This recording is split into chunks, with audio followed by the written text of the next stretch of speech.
No doubt the greatest shooter in NBA history, Steph Curry has changed the literal game of basketball. However, Steph Curry's entry into the NBA was marked by a concerning beginning. Curry falls down, and he looks like he's hurt, and he bangs the court.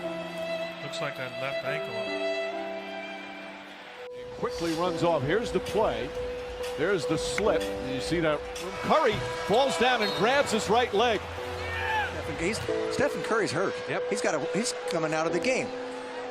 Oh man, is that an ankle? Oh, I don't like that. I don't like that right ankle. Well, let's watch. He heard it closing out on Etuan Moore. Oh me, I've seen that before, but it's been years. Absolutely as tough as they come.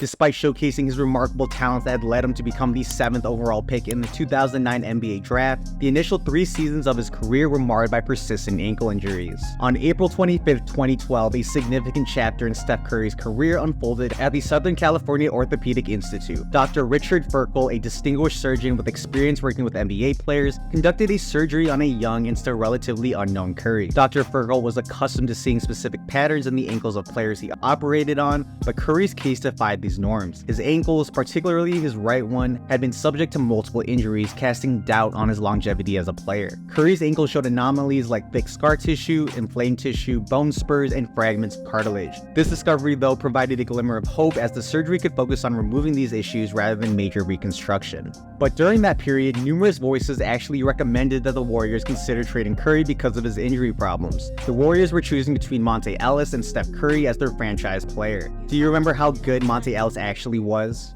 He is the one-man fast break. Quickness, speed, scoring. He is so explosive. Rotating the rim.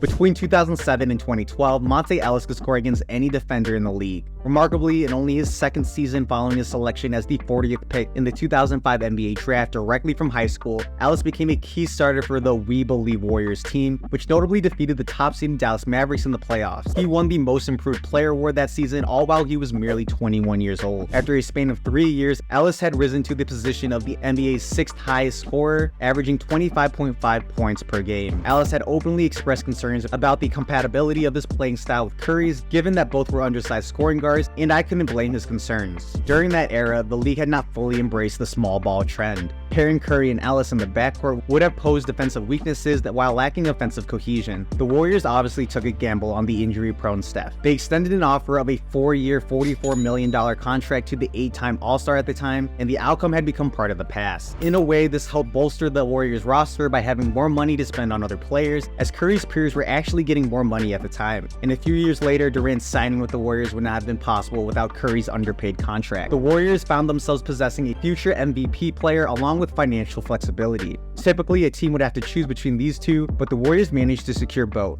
All the pieces were starting to fall in place for a dynasty. And an additional piece fell into place in 2016 when the salary cap increased due to a $24 billion television deal, which coincided with Kevin Durant's free agency. The rest is history. Durant. Three-pointer to anyone at his position as a scorer. Durant gets away from Korver all the way to the rim. There it is. Redemption for Golden State. One of the great playoff runs of all time is complete.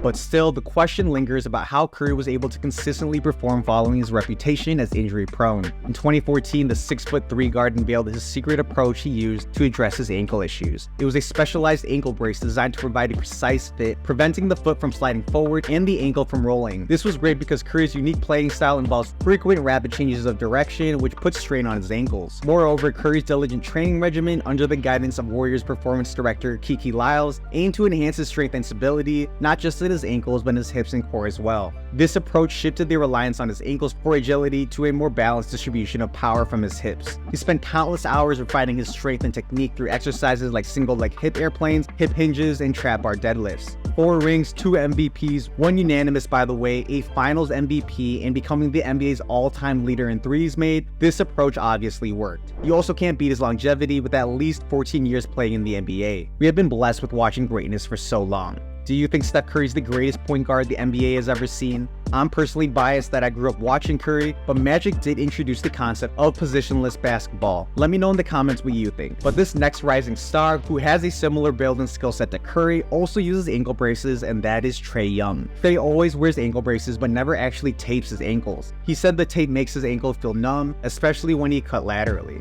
Love him or hate him, Trae's trolling goes unmatched. Remember the disrespectful bow to Knicks fans? Here's Trae Young at his finest right here. A step back 30-footer.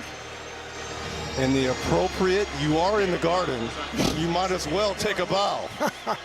While getting ready for a highly anticipated match against the New York Knicks at MSG, Trae Young opted to wear sneakers that featured the Knicks team colors. These sneakers were made with a blue background and orange lettering that boldly said King of Broadway. The battle between Trae Young's and New York Knicks fans initially came to the forefront during the opening round of the 2021 NBA playoffs. This clash emerged when Young and the Hawks disrupted the excitement surrounding the Knicks' return to the playoffs for the first time since 2013. Young's exceptional performance in that playoff series, where he averaged 29.2 points and 9.8 assists, led the 5th-seeded Hawks to a 5-game series victory. This win fueled Atlanta's run to the Eastern Conference Finals, where they ultimately fell to the eventual champions, the Milwaukee Bucks. Young's outstanding skills on the court, combined with his flair and style, amplified tensions with Knicks fans. They frequently expressed their displeasure by chanting "F Trae Young," a sentiment that even extended to other New York sporting events. Offensively, for the can they match up with Capella? Do you think Trae Young is the next Steph Curry? Obviously, they are two different players, but I believe if Trae Young can work on his play off the ball, he has a ton of potential. Would love to know your thoughts on his ceiling.